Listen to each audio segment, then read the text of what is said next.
super fantastic sparkling day. Welcome to Before the Dirt Nap podcast number 2062. I'm about to say 600. No, that's not right. The ancestors who inspire me. That's what we're talking about tonight. The ancestor who inspires me most. So that is our topic tonight. That is what we're talking about. I apologize for being late on. Our thing ran over. We got Zeffy got back, and then my computer's been giving me issues. I'm not sure what's going on with it lately. I think it might be the latest update. I don't know, but it's having issues. Anyway, let's dive into tonight's topic. It's a cool one. It's Magic Monday. So it's Magic Monday, and I don't know about you, but I need a little magic today. I don't know. It just felt like I do. I had a really great weekend, got a lot of sorting done and all that. But today it just sort of, I guess because last week was just so packed and so full with me working so long each day last week. I was working full days. That this morning it was sort of like, what do I do with this time? I did clean out some more boxes, so that's good. So the kind of magic that doesn't sparkle with fairy dust, but instead glows quietly in the background of our lives like a memory or a moment or a name in a family tree. Tonight I want to talk to you something a little softer, a little deeper, the ancestor who inspires me most. So we all have ancestors who show up in our research with bold headlines: soldiers, pioneers, immigrants, rule breakers. Yes, we all have some of those in our tree. But every once in a while, one ancestor lingers. Their story sticks. Something about them makes you want to stop and breathe a little deeper. That's the ancestor I want to talk about tonight. Not necessarily the one with the most records or the most drama. And trust me, there are those in the tree. I have a few of those with the drama in the tree. I've got clients who have drama in their tree. But I want to talk about the one who changed the way I see something in myself. Who is that person for you? Let me tell you about my second great-grandmother. Her name is Melinda Jane Scandalberry. She is my second great-grandmother, and she was just... She had a bit of a tough life. She really did. I am fortunate in all of my second great-grandmothers in that line there, the ones that came out to New Zealand, they were all women suffragettes. And if you don't know about the suffragette movement, go Google it, go look it up. But I have a connection to that suffragette movement because of my second great-grandmothers who were in New Zealand, who had come out to New Zealand, because through their movements, New Zealand became the first country in the world to grant women the right to vote in 1893. It took other countries a few years to catch up with us. I think for the States, it was like 1932 before they finally allowed women to vote. So, but for me, and each of my second great-grandmothers, as I learn more about them, inspire me in some way with the struggles they have been through. Like my second great-grandmother who was my paternal grandfather's mother, paternal grandfather's grandmother. Yeah. She came out to New Zealand by herself with her son. Her husband had died. And so she traveled out here with her son and one of her stepdaughters, because he'd been married before and had a bunch of kids with his first wife, who then died. And then he met her and they got married. And then he died after their son was born, my great-grandfather. And she immigrated to New Zealand, went through Australia, and ended up in New Zealand. And I have an image of the petition that they signed during the whole women's suffragette movement. And at the very, you know how you have all the lines that go down, and then at the bottom there's just the one. She's that one right at the bottom. So I actually have an image of her signature, which is kind of cool. But she went through a tough time because there's certain things that women could do and could not do. And they were very limited a lot of the times in things that they could do. And, like for years, if they wanted to take a loan out, they had to have a man sign for it for them, had to co-sign for it. They couldn't do it just by themselves. But my second great-grandmother on my mother's side is Melinda Jane Scandalberry. Her daughter is Melinda Caroline Emily Bullen. So I get them a little mixed up on their names sometimes. But anyway, so she had to survive. They came out from, her and her husband came out from England, and they arrived in New Zealand, and they had some kids. And then they lost a couple of kids along the way. They lost a couple of kids in there. So she had to deal with grieving. I think it was 2 that she lost that were under the 10 and under. I should have brought this up on my tree. Actually, I'm going to do that right now. One moment, please. Melinda Jane Scantleberry. There she is. Okay, so she was born in Cornwall in England and died in 1921 in Wellington, New Zealand. She had 5 children with her first husband, and 2 of the boys did not live to be teenagers. One died the same year he was born. The other one died age 8. Yeah, age 8. And they are mentioned on the grave marker for her husband, who was killed in a mining accident. So they were living on the west coast of New Zealand. He was working in the mines there. There was this big accident. Somewhere around, I have a copy of I have a digital copy of the newspaper article. I think it's attached to his profile of the accident, and he was one of the men killed in that. And so. Oh, actually, they got married in Australia. I thought it was England. They got married in Australia. Then he died in 1876, in January of 1876, and she got married in January of 1877 to her second husband, and then they went and had 2, 4, 5 children. So between the two husbands, she had 10 children. On her second marriage, she had one son that died at the age of 2. And the other ones, and then she had another one that died at the age of 10. So she actually lost 4 children during her lifetime, but she kept going.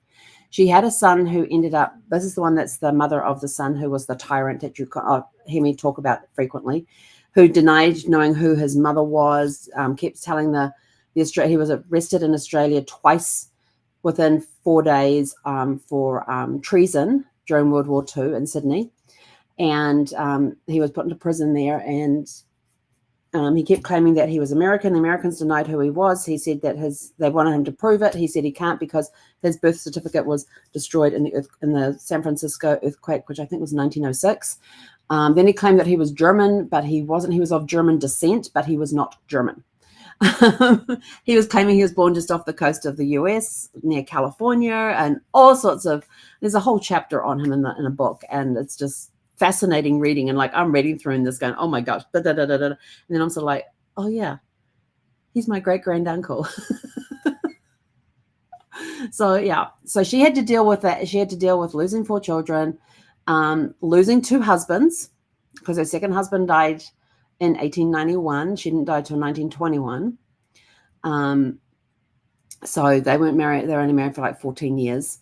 And so she had to deal with 2 husbands, losing 4 children, and she kept going. That was the thing that she just kept on going. And so she did have a rough life. But she just inspires me. I don't know. There's just something about her that I feel like I have a connection with. And I don't know. I just sort of like feel like that she surrounds me a lot more than my other second great grandmothers. You know, I feel their presence sometimes, but hers is the one that's always around me. And I don't know why. I was actually talking to a new friend one time, and it turned out she was like a medium clairvoyant psychic, one of those people. And this particular second great grandmother came through, and she apparently is very protective of me in the spirit world.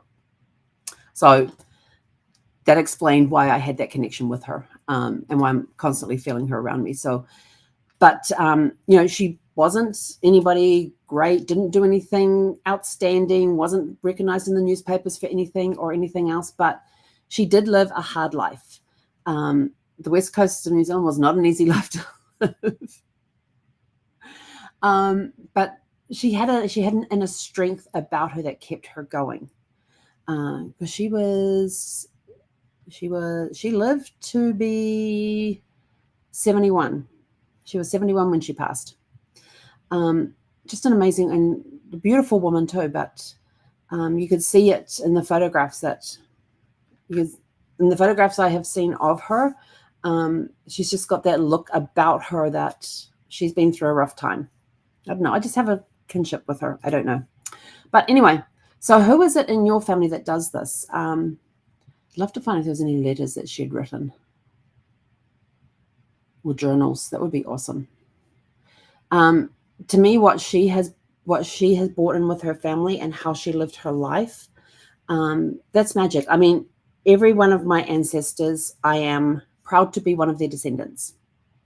You know, we've got a lot of people that came before us in order for us to be here. And I think it's with 12 generations, I think it's like close to 1 million people or something. I'll have to go and find that chart again. I've got a chart written up that tells you how many people came into existence for you to be here. But she is an amazing woman. I come from some amazing ancestors. I got some amazing ancestors in my line. And without them, I wouldn't be here today. So I want to ask you tonight, who is the ancestor who inspires you most? Maybe it's somebody who showed wisdom in the face of loss. You know, my great-grandmother lost 4 children and 2 husbands, and she kept on going. She was, how old was she when she was 41 when her husband passed. 41 when her husband passed, and she lived to be 71. And her name appears on the 1893 electoral roll in New Zealand. How cool is that? So, yeah, a pretty amazing woman. She lost a daughter as well.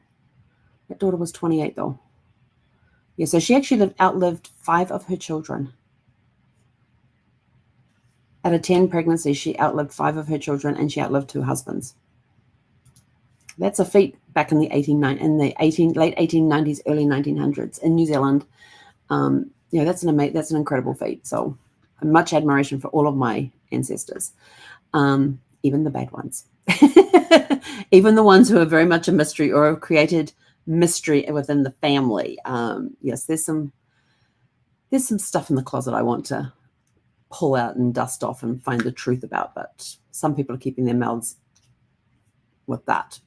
Anyway, maybe it's so who inspires you the most? Who in your ancestors inspire you? Maybe you haven't gone into your, it could be something like a grandmother, a great grandparent. It could be somebody who was like 2 or 3, 3 or 4 generations back. Who is that person that inspires you? Maybe it's someone who showed wisdom in the face of loss, or someone who rebelled in a time when silence was expected. Maybe it's someone who loved gently, spoke softly, but made ripples in your family that are still felt today. Think about it. What made them special? What choices did they make that ripple into your life now? And most importantly, what do they remind you to value? Yes, I think with my great-grandmother, my second great-grandmother, it's all about family. It's all about family. So then we're talking about, reflection is tonight. I want you to just sit quietly, listen to your ancestors. They are all around you. And write a short paragraph about the ancestor who inspires you the most. Not their timeline, not their facts, their essence. And then if you feel called to share, send me a private message, that's fine. But so we've got some prompts here to help you think about things. What is your ancestor's name? How are they related to you? What time period did they live in? It could even be an uncle of some sort or an aunt. What are 3 words you would use to describe their personality or spirit? What specific story or memory, even secondhand, stands out about them? What challenge did they face that resonates with you today? How did they show wisdom, creativity, strength, or kindness? What do you wish you could ask them if they were here now? How has their life shaped or inspired your choices or values? And if you could write them a thank you note, what would you say? Oh, that's a good one. I like that last one. Oh, yeah, I really like that last question. So now we're not asking you just to look at your ancestors' timeline, date of birth, date of marriage, the number of kids they had, when they died, if they outlived a certain number of children. We're asking you to dig a little deeper into who that person was. This is another reason why it is so important to tell the stories. to find the truth behind the stories and to let them and bring life to those stories. Because when you hear those stories, that is where you can find the essence of that person. What impact has that essence had on you? You may think, oh yeah, but my second great grandmother died in 1921. I wasn't born till a few decades later. Yet she has an impact on my life. Why? How? It was the way that she lived her life. She just knuckled down and did what needed to be done. 5 children went before her. 2 husbands went before her. And I remember my mum telling me the story of the day that my second great grandmother passed in 1921, as was told to her by her mother, because her mother actually witnessed it, and said that when my second great grandmother passed away, they had to take the door off the pantry and lay it on the table so they could, because their table was too short to hold the body of my second great grandmother. And they laid her out on top of the door of the pantry that was sitting on top of the table and prepared her for burial. And that, because that's what they did back then. And but yeah, so I always remember that story from that my grandmother had told her daughter, who was my mum, and told me. So it's just the little things like that. And she had just come back, and it was just a few days after she had gotten back from visiting her son in prison in Sydney, Australia. So that's even though he had done all those horrible things and everything else and denied knowing who his mother was, she still went and visited him in prison. I mean, love is unconditional. Families are forever. Whether they're here with us or they're not, if they're surrounding us, it just gives you those little warm fuzzies. I don't know. So let us know, private message us with your magical stories of your ancestors that inspire you. I love hearing inspirational stories. I uncover so many stories when I'm researching genealogy. I guess that's one of the things I love it because, being a storyteller, I am somebody who loves to tell stories, but I also love to hear stories or read stories about ancestors. And when I'm researching genealogy, often I will come across, in some of the trees that I'm researching, there may be a story, and it's uploaded as a PDF file that gets uploaded with several pages in some cases of somebody recounting this person's life. Or it could be an article that they found in a book, in a family book somewhere, or it could be an article they found in a history society's newsletter. It could be a story about that person in a book about the pioneers of that county. I've come across some amazing stories. In one case for a client, her third great grandfather had written a 3-part newspaper article. He had written it, and it was published, I think, in celebration of like his 90th birthday or something. It was some milestone birthday, and he talked about his childhood. He talked about his childhood with a well-known historical figure and about how that person inspired him and how he wanted to be like that person, about how their family got kicked off their farm that they were in Kansas. Was it Kansas? Yeah, Kansas. How the government took back their land. And so him and his father, so this person's my client's 4th great-grandfather, my client's 3rd great-grandfather, and this historical figure went on this journey to a different state, helped found a new county. They got everything set up there, and then a year later they went back and gathered their families and all moved to this new state, this new county and everything. Great stories. And this is the same family tree where the 4th great-grandmother was kidnapped by marauding Indians and taken up to Canada and sold into slavery. And this is when they were living in Virginia at the time. And nobody actually knows where in Virginia this was. But yeah, so there's that story as well, and about how this French doctor brought all these women and released them and sent them all back home.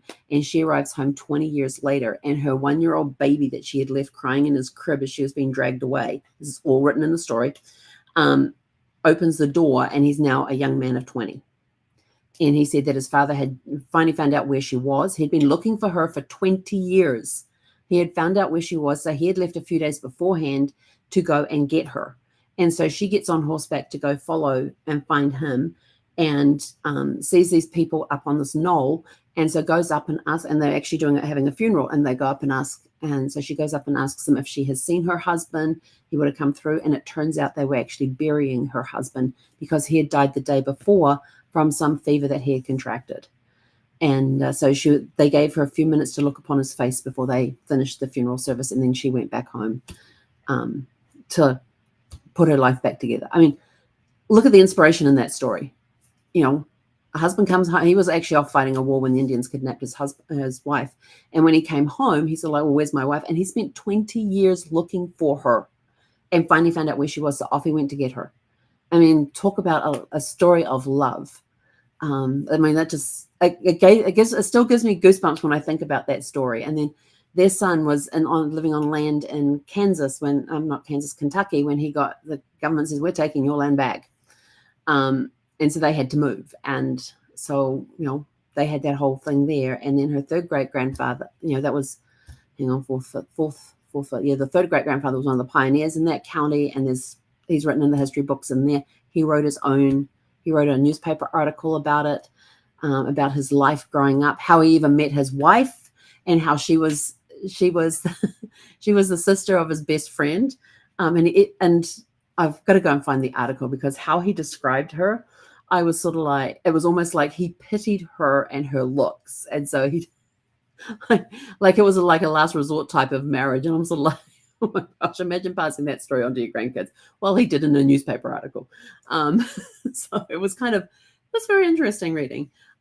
So there's a lot of stories out there, and I love uncovering those stories, and the expression on my clients' faces when I tell them these stories, and I can say, look, we've got this article here. This is where we got it from. Da da da da da. This is what it says, and their mouths are dropped open, and they're sort of like, oh yeah, I'd heard about that, but I wasn't 100% sure about that, or yeah, I remember my mum saying something about that, but I don't remember the actual story. Things like this, and these stories tell of the struggles that they went through, what these people did in their life during their lifetime and stuff that left an impact on generations to come.